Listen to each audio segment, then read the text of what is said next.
ये 200 करोड़ के रामलला हैं, जिनकी चर्चा अयोध्या से लेकर अमेरिका तक। आप बहुत खुशकिस्मत हैं अगर आपने वो मुल्क नहीं छोड़ा था। अच्छा। मैं रात को अपने दोस्तों के साथ बैठ के ये बात कर रहा था, मैं क्या गाली नहीं, मैं क्या ऐसा सीन बना कि मैं अम्मी से बोल रहा था, मैं क्या अम्मी तुम उधर से क्यों आए, क्यों तुम अच्छा, आप भी इंडिया से माइग्रेट करके? हाँ, मैं इंडिया से माइग्रेट करके आया, मैं क्या उधर से आप आए क्यों? इंडिया की जो स्पेंडिंग पावर है वो इतनी ज्यादा हो चुकी है कि इंडियंस ज्यादा से ज्यादा महंगी चीजें खरीद रहे हैं। मैंने सुना है कि जो ये इंडिया में टेम्पल्स हैं उनकी तहों में गोल्ड पड़ा होता है, उनकी तहों में, मतलब उनके बेसमेंट्स में पूरी जगह वो गोल्ड से भरी होती है, तभी तो इंडिया को सोने की चिड़िया कहा।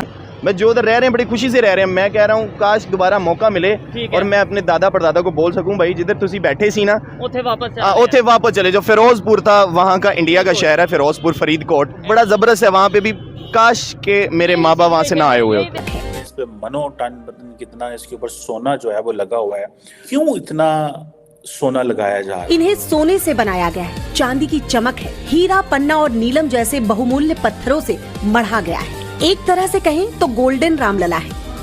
कई तरह के रत्नों से तैयार रामलला की ये आदमकद मूर्ति इसलिए खास है क्योंकि इसमें आराध्य के प्रति भक्त के अथाह प्रेम का सबूत है। भगवान श्री राम के बाल स्वरूप के प्रति समर्पण का दीदार है। आदमी इंडिया के अंदर जितने भी बड़े मंदिर देखें वहाँ पे मनोनी सारा सोना इकट्ठा करे, टनों के हिसाब से सोना। क्या बात है? वो पूरे वर्ल्ड पे इतना सोना नहीं जितना उनके मंदिरों में वो सोना है। हिंदूज बड़े अमीर थे, इंडिया बड़ा अमीर था, कुछ मुसलमान ले गए, कुछ गोरे ले गए। This is what is being.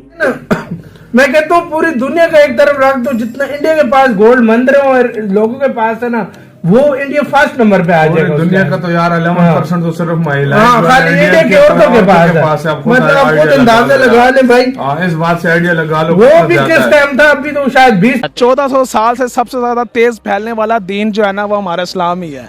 तो उसके मुखालिफ सारी इसी तरह उठेंगे ना। हिंदू मजहब को आए हुए तकरीबन 200, 300, 400 साल हुए, इस्लाम को आए हुए ठीक है, जितने नहीं आप देखें, आप हिस्ट्री थोड़ा सा अगर जाने, ठीक है, तो सबसे पुराना जो मजहब है शायद ये हिंदुइज्म ही सबसे पुराना मजहब है। सबसे ज्यादा तेजी से फैलने वाला जो है ना वो सिर्फ इस्लाम। इंडिया के पास ऑलरेडी बहुत गोल्ड है, जैसे टेम्पल है उनके पास, वो उनके पास यूज करने के लिए काफी गोल्ड है। मिलेगा वो हमारी मन्नत जो भी पूरी होती है तो उसमें हम कुछ ना कुछ गिफ्ट दे के आते हैं, मतलब चढ़ा के आते हैं।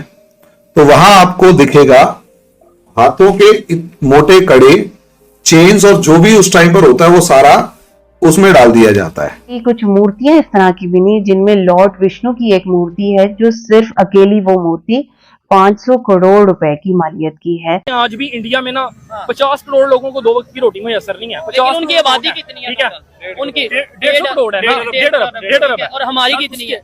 हमारी 24 करोड़ है, उसमें से भी 10 करोड़ को रोटी नहीं मिल रही। ओवरऑल फिर सब कंपैरिजन नहीं बनता, हमारा कंपैरिजन बनता है यूरोपियन कंट्रीज के साथ, ठीक है, जिनके लेवल अगर सच में बात करें ना, हमारा कंपैरिजन शायद अब अफगानिस्तान या फिर मतलब क्या बांग्लादेश, मतलब 50 लाख करोड़ के खाली जो सोना है वो इंडियन के टेम्पल्स में पड़ा है, सिर्फ टेम्पल्स। नमस्कार दोस्तों, आपने बचपन से ही सुना होगा कि भारत को सोने का चिड़िया कहा जाता था। ये कोई कहानी नहीं है, ये सच है। भारत के पास कभी इतना सोना हुआ करता था जो पूरी दुनिया देखकर हैरान रह जाती थी। इसी भारत को कभी मुगलों ने लूटा तो कभी अंग्रेजों ने, लेकिन फिर भी भारत की दौलत खत्म नहीं हुई। दोस्तों, अगर हम सनातन धर्म को देखें तो शुरू से ही सोने को बहुत ज्यादा खास माना गया है। भगवान का मुकुट हो, देवी देवताओं का गहने हो या फिर पुराने समय में मूर्तियां, सब कुछ सोने का ही मिलता था। इससे तो साफ पता चलता है कि उस जमाने में भारत के पास सोना कितना ज्यादा होता। आज पाकिस्तान में भी यही बात होती है कि भारत के बड़े बड़े मंदिरों में सोना इतना ज्यादा है, टनों में रखा गया है। कुछ लोग ये भी बोल रहे हैं कि पूरी दुनिया में जितना सोना है उससे ज्यादा सोना भारत के मंदिरों में है। आपने वीडियो में देखा ही होगा जहाँ खुद पाकिस्तानी लोग ये मान रहे हैं कि हिंदू बहुत ज्यादा अमीर थे। अब दोस्तों, इसी बीच इंटरनेट पर एक वीडियो वायरल हो रही है। इस वीडियो में भगवान श्री राम की एक प्रतिमा जो शुद्ध सोने, चांदी और हीरे मोती से बनी हुई है। इस मूर्ति में सिर्फ सोने चांदी ही नहीं बल्कि कई कीमती रत्न लगाए गए हैं, जिसमें भगवान श्री राम के गहने और कपड़े और भी ज्यादा चमकदार लगने लगे हैं। कुछ रिपोर्ट्स के मुताबिक यहाँ तक कहा गया है कि इस प्रतिमा में 400 टन से ज्यादा लगा हुआ है, जो गोल्ड और डायमंड से बनी हुई है। उसने ये मूर्ति कर्नाटका से स्पेशल हाई सिक्योरिटी के साथ अयोध्या भेजी है। और सबसे बड़ी बात यह है कि उसने अपना नाम गुप्त रखा है और इसे राम मंदिर का अब तक का सबसे बड़ा दान माना जा रहा है। रहा है। मंदिर के ट्रस्ट के मुताबिक इस मूर्ति को राम मंदिर के कॉम्प्लेक्स में लगाया जाएगा, जहां आम लोग भी इसके दर्शन कर पाए।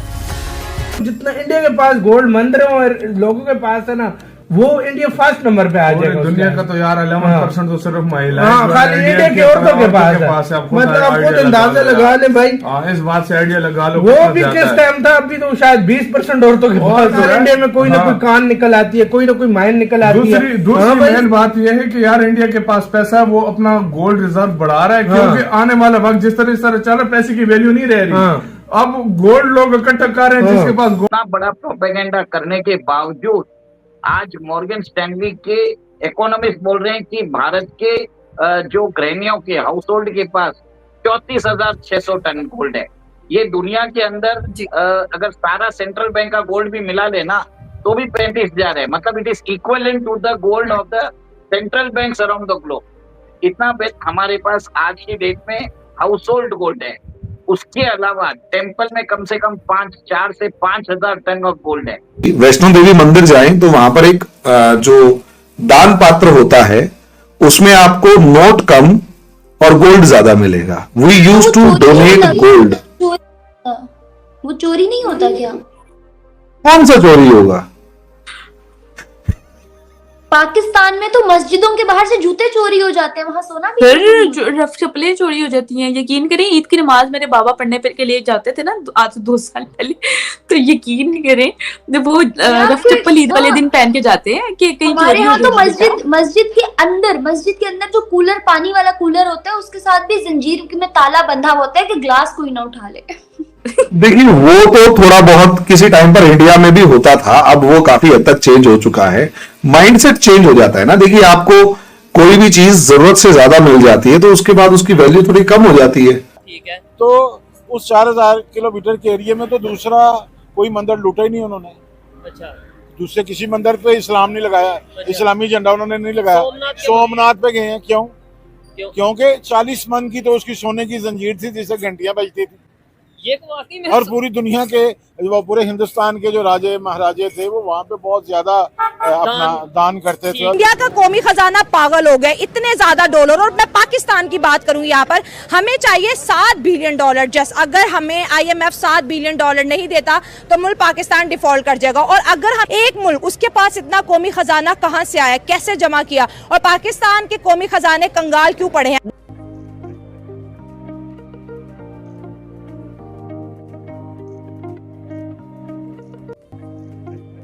दुनिया का कदीम तरीन मंदिर पाकिस्तान में मौजूद था, कराची के अंदर 1600 साल हो चुके थे उसे हमने डिमोलिश करवा दिया। देखिए, ये जो आपने बात की ना, इसके ऊपर बहुत से स्कैंडल बने हैं पहले।